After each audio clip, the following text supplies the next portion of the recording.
Análisis.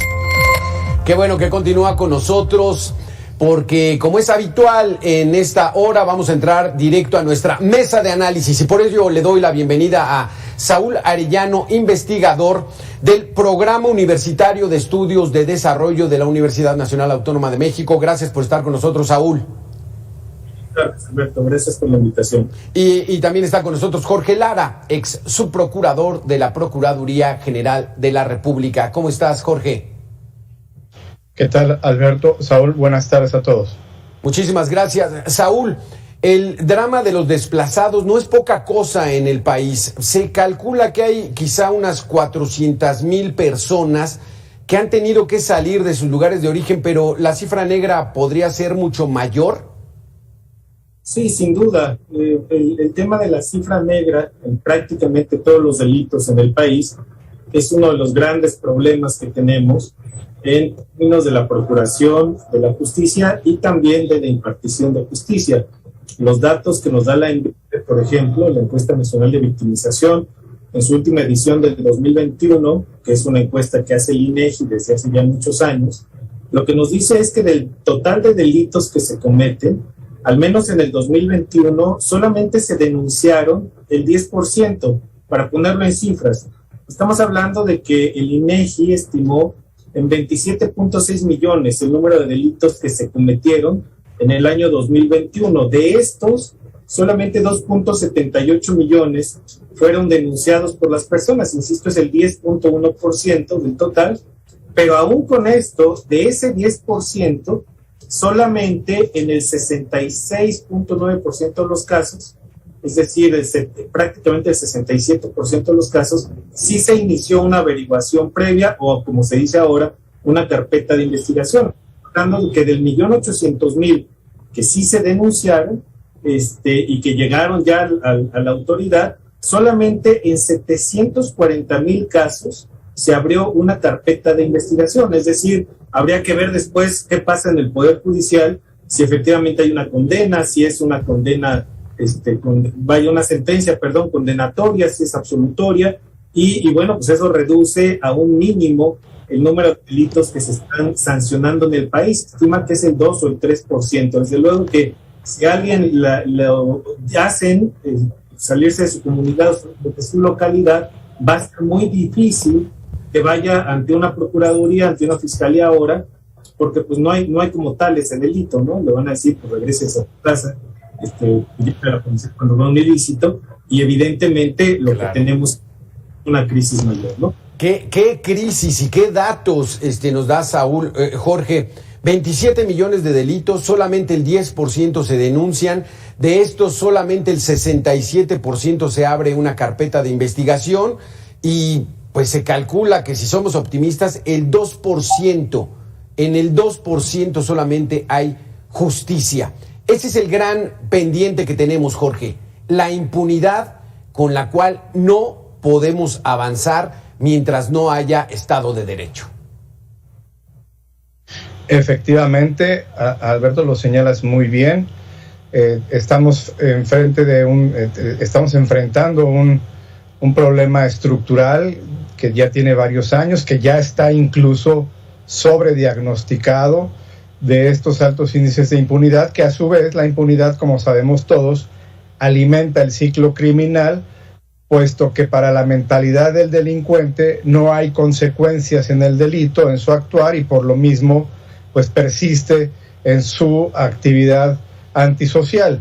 Ante esto la respuesta del Estado es nula, y más ahora lo hemos visto, en donde es inexistente la política criminal, es inexistente una estrategia de contención, de esclarecimiento. Se han hecho reformas en los últimos años, pero hay que decirlo, se ha dejado tirada la reforma al sistema de justicia, que tenía como objetivo precisamente el atender toda esta problemática. Y refiriéndonos al tema de los desplazamientos forzosos, pues es una tragedia para miles de familias.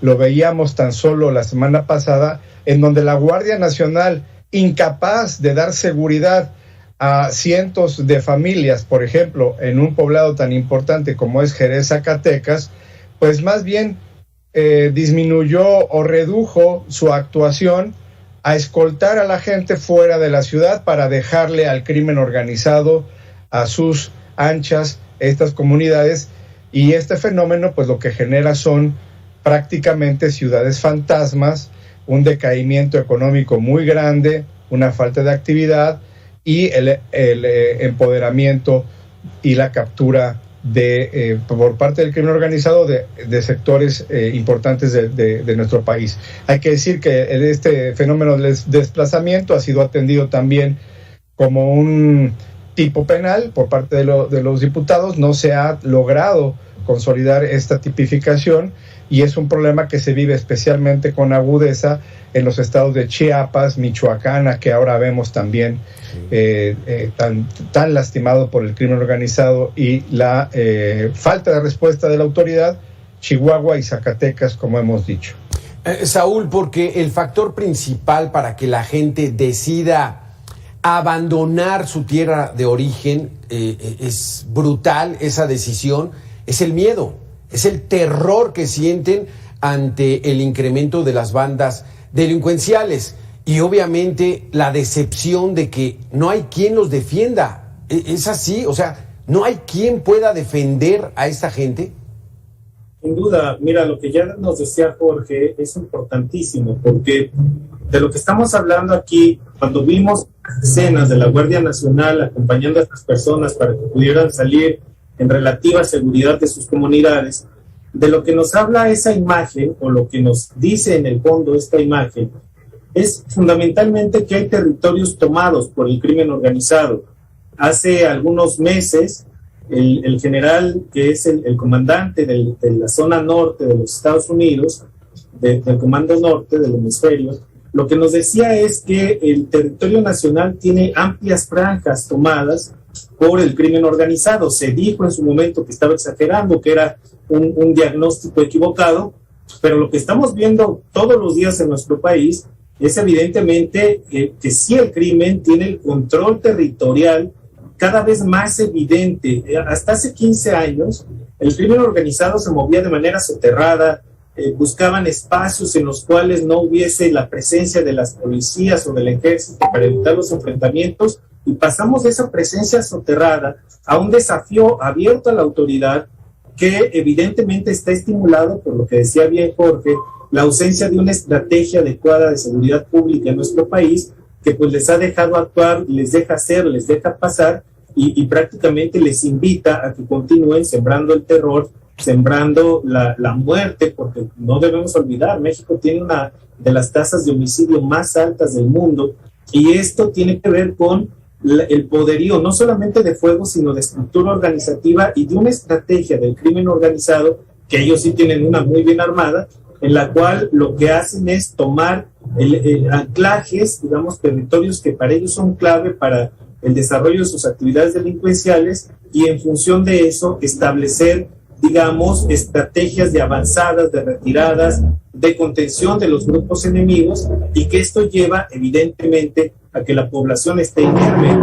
Para darle magnitud también creo que es importante decir, hablábamos al principio de casi 400 y tantos mil, hay otros diagnósticos que nos hablan de alrededor de 600,000 personas en el país. Una ciudad como Celaya, en Guanajuato, tiene esa población. Imagínate toda esa gente moviéndose en un lapso de 5 años fuera de sus comunidades, de ese tamaño de tragedia que estamos viviendo.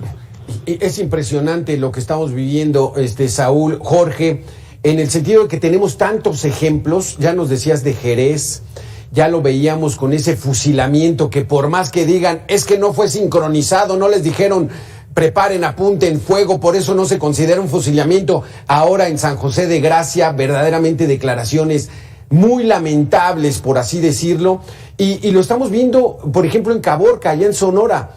Hace apenas unos días entró un convoy con 20 camionetas, empezaron a hacer lo que quisieron, levantar personas, y pues bueno, se prende el foco rojo, y pasan unos días y vuelve a ocurrir lo mismo. O sea, ¿qué es lo que está pasando, Jorge? ¿No hay una solución al corto plazo? A ver, Alberto, lo hemos comentado varias veces, en tanto estos eventos no sean correspondidos por la apertura de carpetas de investigación que signifique el seguimiento de procesos de investigación con altos estándares de esclarecimiento en un sistema de justicia penal que por su principal característica, de acuerdo a la Constitución, es público. ¿Esto qué significa? Que todos veamos cómo son llevados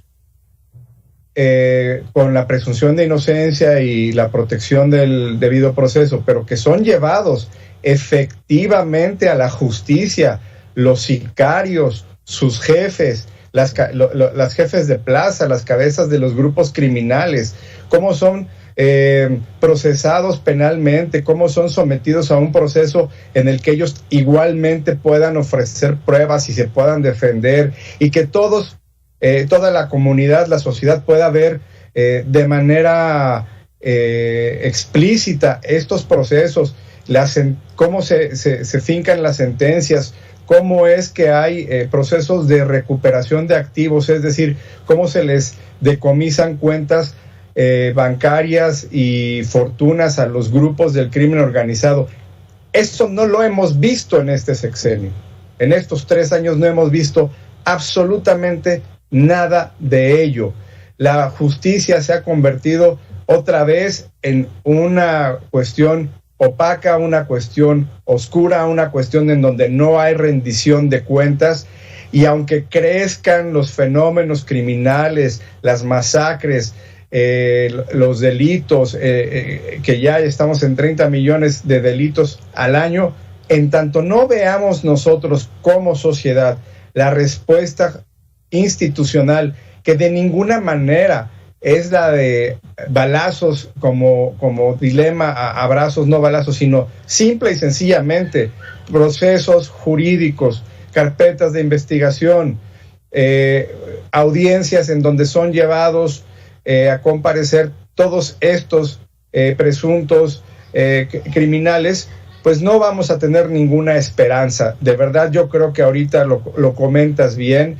Estamos viviendo una época de mucho miedo, de mucha incertidumbre, porque a diferencia de lo que en otras ocasiones, en otros tiempos se decía, que el crimen no puede ser más grande, el crimen no puede tener más poder que las capacidades del Estado, pues hoy en día estamos viendo desafortunadamente que sí, que el crimen en algunos lugares es más fuerte que el Estado mexicano. Híjole, qué dura sentencia acabas de dar, Jorge, pero ya lo decías, Saúl Arellano, investigador del Programa Universitario de Estudios de Desarrollo de la UNAM, cuando vino esa observación del gobierno de los Estados Unidos de que el 30% de todo el territorio mexicano estaba ya controlado por bandas criminales, lo primero que se dijo, ¿cómo creen? Exageran, es una tercera parte, no, el Estado sigue siendo el que controla, pero parece que sí es. ¿Qué se puede hacer, Saúl? ¿Cuál sería la propuesta para empezar a recuperar ese terreno que tienen los criminales? Hay varias opciones que se han planteado en distintos diagnósticos y propuestas. La primera, evidentemente, es dañar las estructuras financieras en las cuales se apoyan estos grupos delincuenciales. Siempre la ruta del dinero te va a dar buenos resultados y siempre también va a limitar su capacidad de actuación, pero también tenemos problemas como los que ya señalaba Jorge. En la implementación se detuvo la adecuada implementación del nuevo sistema de justicia penal en México, y por otro lado también tenemos un problema de estado de fuerza, como le llaman los expertos, a nivel municipal y a nivel estatal.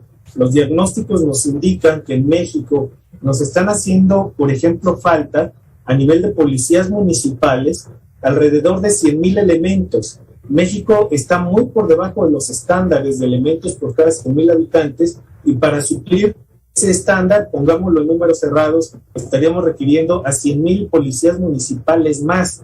Esto implica recursos, implica entrenamiento, implica dinero, implica también más, digamos, patrullas, todo lo que requiere la policía municipal para que efectivamente desarrolle sus actividades en el ámbito de lo preventivo. Y luego también profesionalizar, equipar de mejor manera a las policías estatales y también a las policías ministeriales, que dejan muchísimo que desear en los estados, que no actúan, como decía Jorge, con base en estándares internacionales de derechos humanos, que garanticen que quien sea llevado ante la justicia no tenga la posibilidad de esta puerta giratoria y salir por faltas al debido proceso. La cadena de acciones es larguísima, pero lo más preocupante, me parece a mí, es este desdén de la autoridad actuar y ejercer la autoridad y la potestad tiene del monopolio legítimo de la violencia, como se dice en la teoría sociológica y política. El gobierno no quiere hacer o cumplir con su tarea, que es gobernar, valga la repetición del término, y ejercer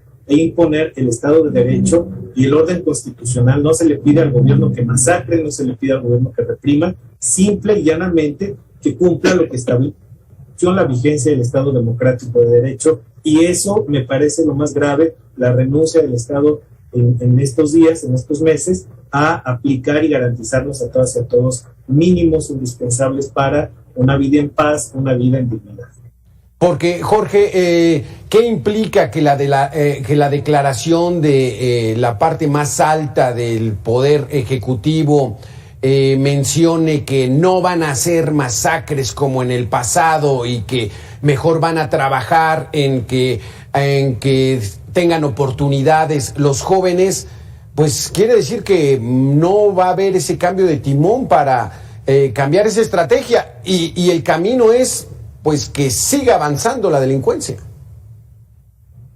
A ver, el discurso oficial ha sido estructurado a partir de falacias. Las masacres, como se dice, de ninguna manera fueron instrumentadas por el poder público. Desde luego se tienen eventos importantes que deben de esclarecerse, sin duda, Ayotzinapa entre ellos, pero la violencia que se ha vivido ha sido precisamente desde el punto de vista criminológico, pues un fenómeno que el Estado debe atender con toda la fuerza, con todas las armas, con todas las herramientas y con todos los instrumentos que se tienen. Preponderantemente y principalmente las herramientas jurídicas, las capacidades de investigación.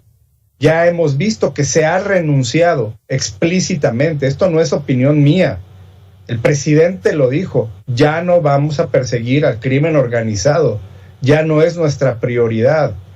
Esto, amén de probablemente ser un ilícito, puesto que la autoridad está obligada a perseguir cualquier delito, pues desde el punto de vista de la impunidad es un mensaje a los grupos criminales precisamente de impunidad. Entonces, yo digo, no, ni siquiera es cuestión de corregir la estrategia, porque no se puede corregir algo que no existe.